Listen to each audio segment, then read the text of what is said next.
This episode is just outstanding. The gang gets sent into the haunted Mildenhall Manor to uncover the mystery of its ghostly inhabitants.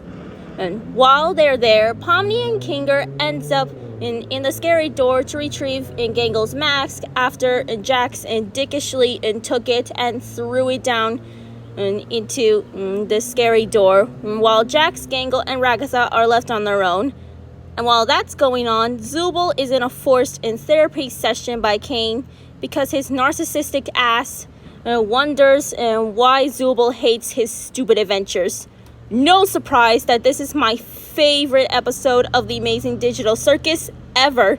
Everything about this episode is just outstanding. The plot, the emotional storytelling, the development of Kinger and Pomni's father-daughter relationship, Jackson getting tied up, the pacing, everything is just outstanding. Are there any critics? Yes. Kane is a dismissive prick towards Zubul and acts like a biased self and douchebag throughout the therapy scene. Kane straight up ignores them, behaves like a damn child, and was a fucking hypocrite. This motherfucker constantly treats his guests like shit and uses his adventures to torture them. And here, he's denying this shit.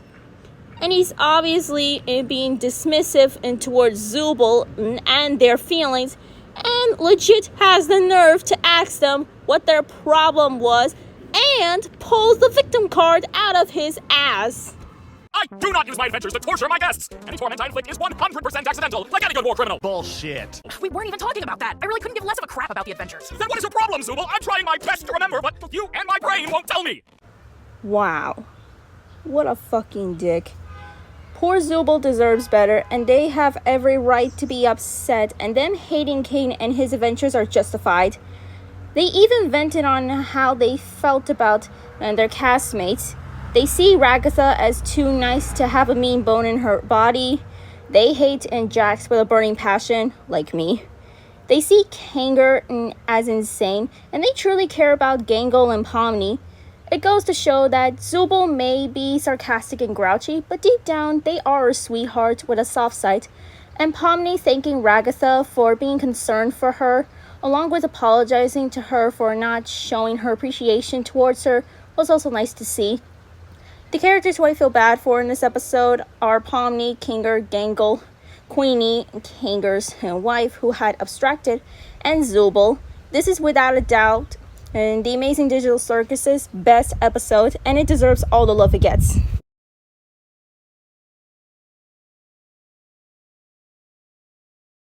Now, this is the episode that I find to be relatable in some way.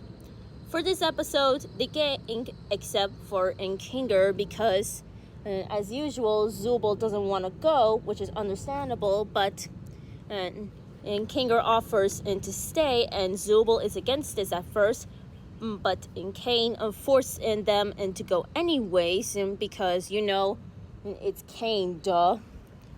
And goes to work at a fast food restaurant called Sputsy's, a reference to McDonald's.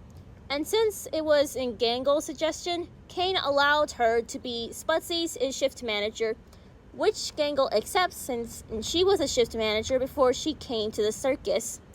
But while they're there, Gangle gets into manager mode and does everything she could to make sure everyone does their work correctly, while also bottling up her emotions and wearing the mask that Zubul gave her at the beginning of the episode after Jax again dickishly broke it.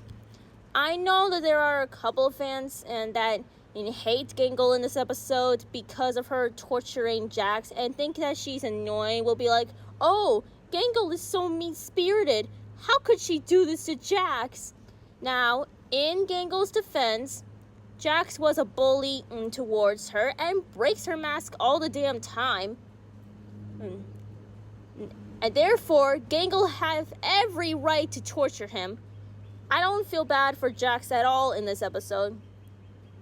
What I relate to Gangle is her pretending to be happy on the outside instead of on the inside. And I relate to her thinking nobody wants to talk to her anymore after she messed up in something, resulting in hurting the people around her. And this is definitely something that I relate to because I also have moments where I bottle up my emotions too, and I also believe that no one wants to talk to me anymore after I fuck something up, resulting in them and getting upset. So yeah, Gangle was relatable in this episode, and she became my top fave because of this. Although I didn't like how she prevented Pomni from talking to Gummy Goo. And it's not just Gangle I feel bad for, but also Pomni and Gummy Goo. I was happy to see Gummy Goo again, but the happiness went away seconds later after it's revealed that he lost his memory of Pomni.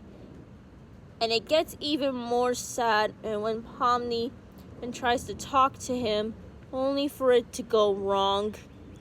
Pomni and Gummy Goo deserve so much justice.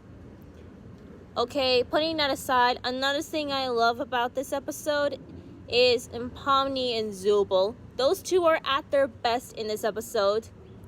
Those two are such good friends to Gangle. The cons I have for this episode are Gummy Goo losing his memory of Pomni and Kane as usual being a hypocritical biased self-prick. But overall, this episode is great, and it's getting an 8 out of 10.